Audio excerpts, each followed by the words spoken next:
Hi there, welcome to Heart Explained Therapy. I'm going to try and speak a bit louder because a few people have said they can't hear the videos. I talk very quietly and I'm just recording off a mobile phone, so I'll have to try and sort the audio out. Now I want to tell you a philosophy that starts off with a really good tip to help with mental health and leads off down another path to the perfect world that anyone could conceive to. And it starts off with these two simple explanations of what life or a better life could look like and could feel like if you learn this. Now, at the moment, unconscious people in the world are doing unconscious behaviours that are very bad for themselves, bad for other people, and they have got a set of belief systems that are just ruining their projection into the world has stopped and stalled based on a bad belief system. Now, every moment from this moment on, you are going to experience something, and unfortunately it's going to be pain and suffering. And in one of the videos I explain that you have to feel this pain and first accept it's going to exist. But then somebody recently said, I don't understand how you can do that. It's not as easy as these words make it sound. So it comes down to two elements of awareness. Now, if I pass you a book with all the information in that book to cure your mental health and to cure all your problems, it won't be enough, because you have to read the book and absorb it into your life and make it a belief system, actually believe in it to be true. And then you still will only believe in it if you experience the good effect from it. Now, this is simple stuff that we can do. We can learn something, believe in it and carry it out. And if we don't like the results, we can stop believing in it. This is how belief systems are formed, by unconscious experience. If you can take conscious experience going forward, you're going to learn the true meaning of life. Now, like I say, the experience is crucial. People who tell you to do something looks like they're coming from a higher position, a position of how does he know or she know this, and it's because they've had an experience and they want to share it, but it doesn't connect with you. The words might sound like sense, but it doesn't connect with you until you experience something. So when this comes to awareness, you have to understand that awareness is just intelligence, knowledge that you get and that you learn, a new belief system right there, a new formula, and you carry it out into your life. Now, you've already done this. You do this all the time, but at the moment it's completely unconscious, and that's why negative stuff such as painful events can seep in, remind you of a past trauma, and you bring the past back out into the present, and it ruins the whole of your future. This is how life is working at the moment. So let's see if we can get aware right now of what life is. Let's use life. I'm going to break down theories and show you my perspective and belief, and whichever one makes you feel comfortable is one that you accept and acknowledge and you enjoy. Whatever one makes you feel uncomfortable, it's not a bad sign, it's actually the one that you should really work out why it makes you feel bad. And this has the opportunity to open a gateway to a new belief system, and we're doing it with life. Now, at the moment, On a basic level, your life seems to be quite simple. It seems to be you get a job, get a relationship, get a mortgage, have children, and enjoy that experience. But we're seeing mental health at the highest rate because of this COVID. We're seeing that no one even gets married anymore, never mind sort of engaged in a relationship. It's not even a thought process now. We don't know how to be happy with all those things which were enough for families of yesteryear. Your nan and granddad probably had 50, 75 years of togetherness. Now you're seeing relationships, you could have 3 relationships within a year, the way that this online dating is and how easy it is to just message and scroll and get somebody. And this lays very bad foundations for the next generation, because they're going to be from broken homes and separated families, and the ones that have stuck together are probably that much in turmoil. It's still causing problems. Highest rate of ADHD ever this year alone for children under the age of 10. It's a problem that we have to highlight. Now, this is my perspective on true reality, on true life.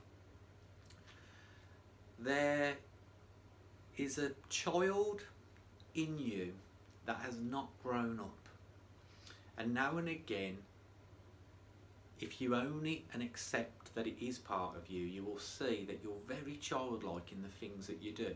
And again, this isn't bad, this is actually exactly how you should be, but you're polarised one way or the other. And life is about balance.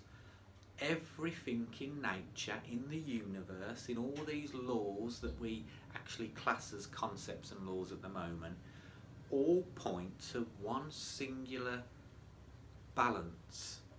The tree and the insect and the human and the animal and the universe are more connected than we take that for granted, but they're very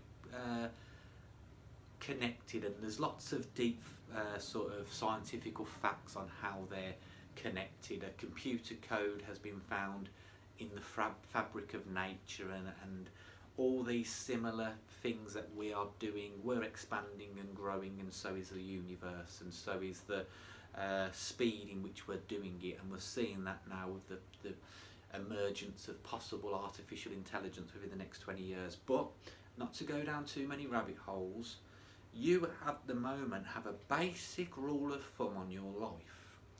I've just given you the scenario of an alternative life, that it's more than just that sort of story, relationships. There's an extra little layer, and what you'll find is when you accept that layer, that new belief system, that there's something deeper than I have to just work and get a mortgage, you will open the doors of different variables, which is conspiracy theories, there's dogmas, there's religions, and you go down all these other rabbit holes and say, well, which one of those are true?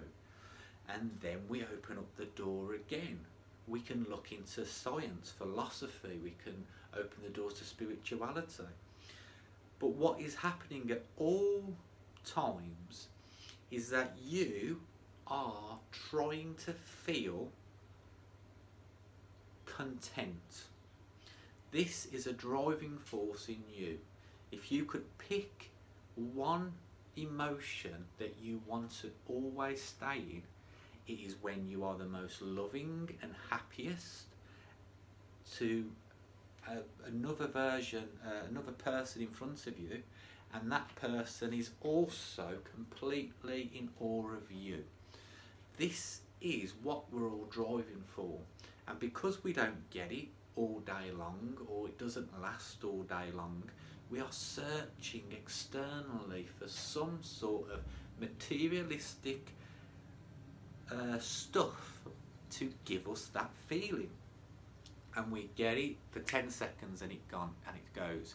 We get a pair of trainers 2 months we're buying another pair, and then we're buying another pair, and then we're going to get the black version of the white pair of trainers, and we are just consuming.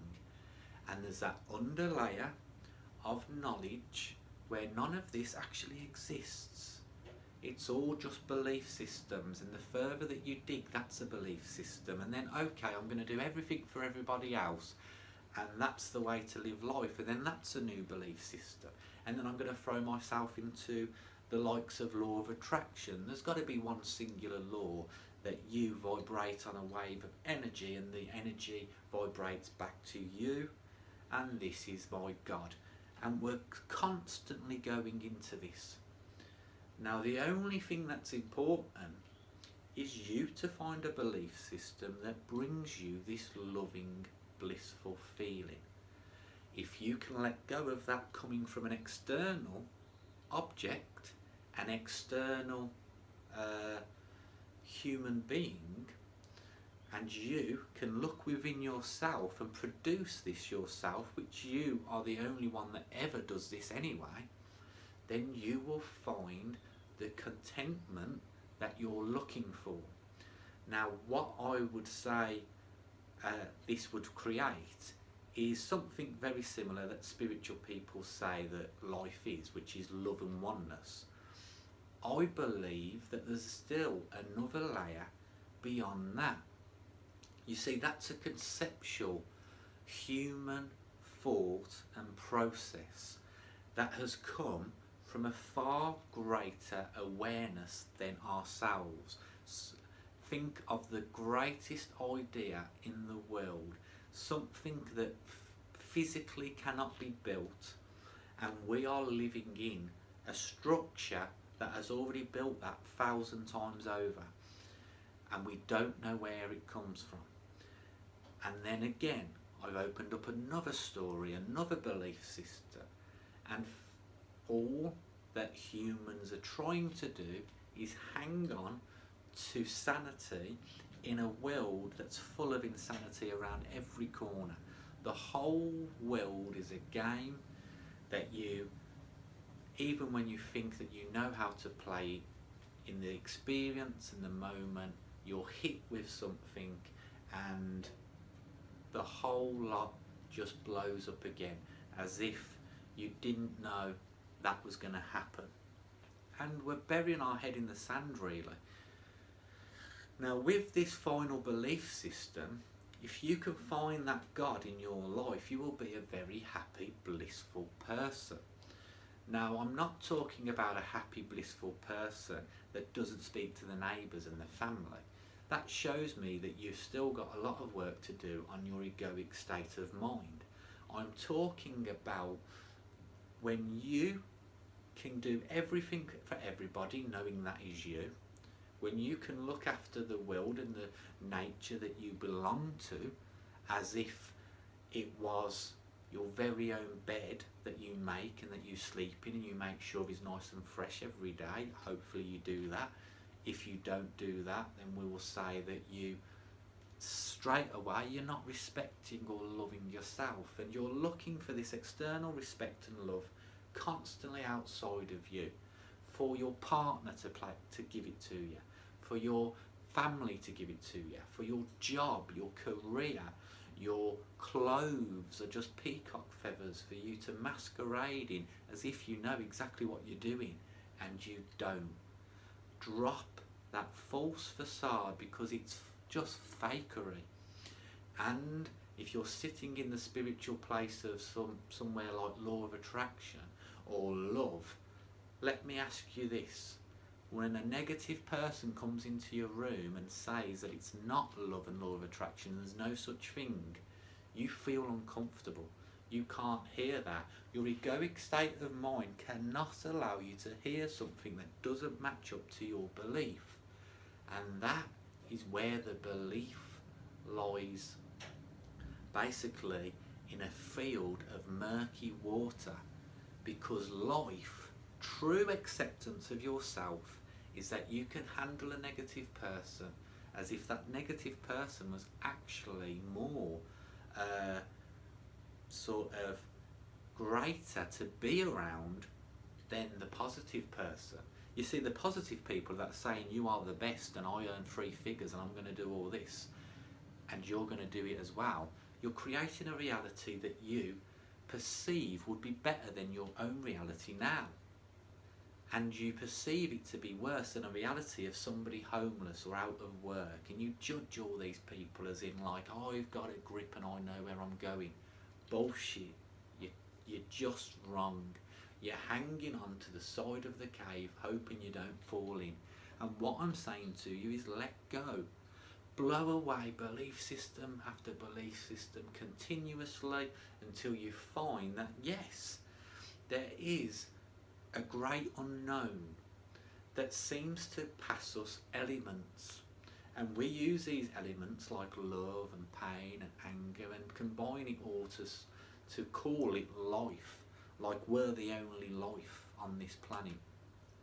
Well, the one reason we are actually worried about artificial intelligence is because that we believe that if it becomes conscious, it will just plug us into a system where we constantly feel bliss, and if it's unconscious, it will just produce paper clips, billions and billions into multiple universes. And we can't take either one of those, and we're just hoping that chooses the conscious experience of us. Now this is technically flawed because again we are using our human mind to perceive the capabilities of another consciousness. We cannot ever know what any animal thinks, just like we cannot know where consciousness comes from. Our senses aren't developed. Now, this has already happened in our lifetime with everything we know. This is not world-breaking philosophy. This is my theory based on evidence from history. Was gravity around before Isaac Newton invented gravity? Was gravity already there? It was. Gravity was always there. However, Isaac Newton, using his mind and the famous story of the apple landing on his bonce, perceived the mathematical equation, the beautiful literature, to discover and have that eureka moment of this is called gravity. Now what I'm saying is there's a world out there that our senses can't perceive. We see this existing and we've seen it exist in the history, and the history will always be like the future, full of changing possibilities. And like David Hume said, my favourite philosopher, he said that your identity is always just a group of perceptions, a bundle, I think he called it, a bundle of perceptions. Your identity, what you acknowledge, will always, forever, for eternity, be a bundle of perceptions based on what? Of course, your past. Your past feeling would go into an experience in the future, and this is why we have mental health, conceptualized conditions that we connect with. Now, if we can rip all those concepts away and believe that we are in a container and there's a greater God above consciousness, if we were just to believe in this without really saying it's true, what will it do? Now, first of all, if this gets taken away from me, I don't feel uncomfortable. I am happy with any scenario plausible to mankind. Aliens, religion, love. However, this is my theory. When you break down all of the gods that you desire to wish to be true, not just, I know that you're not even thinking on that deeper level, but even on the minor level, the material vanity, the selfies, the TikTok dancing, everything you do for significance, that picture by the sports car and the apartment, and it is ridiculous. Drop all that egoic state and feel for the first time what it's like to feel human. And it's beyond love. It's a euphoric state of well-being that is a motivated mind available to an external thing that controls the motivated mind, to a feeling of the raw human aspects of it, where you can feel sad and mad and cry and die, and then you can go to sleep and dream whatever you want to dream, and then you wake up and tell everyone about the dreams, and we don't even know where the dreams are coming from. And this is life. Simple and very effective, but it is causing the world to implode on itself. We will consume this planet Earth before we ever acknowledge this fact. And it doesn't come through my belief system and you believing in what I believe in. It comes from you opening the door to more belief systems. Now, I'm talking about this deep philosophy to blow your mind, to make you think, what is he going on about? To question your own minds. Do you know what this life is all about? I'm not doing it for you to listen to this. I'm doing it for you to listen to yourself, your own inner dialogue. Because if you are currently not exercising, not eating right, not getting the right amount of sleep, not immersed in great things for your psyche, mind and body as one, you will be in a state of mental health. And even if you are in a godlike state of belief that your God is true, I would argue that there is still some things in the world that make you uncomfortable. And for the very first time in your life, why not try stepping into the uncomfortableness? Because you're going to be alright. You will survive. You get your friends and family around, you tell them what you are going to do, and they will look after you. They will protect you. This is what true life is about. Accepting that you as an unconscious human being that has suddenly woke up, and you don't have to wake up and go and take down the walls of Parliament. You don't have to protest about something that's just technically true to you. You can just live for the first time. And what is life? Well, it has to be living. It has to be pure creation. Creation even created God. So it's one step before that.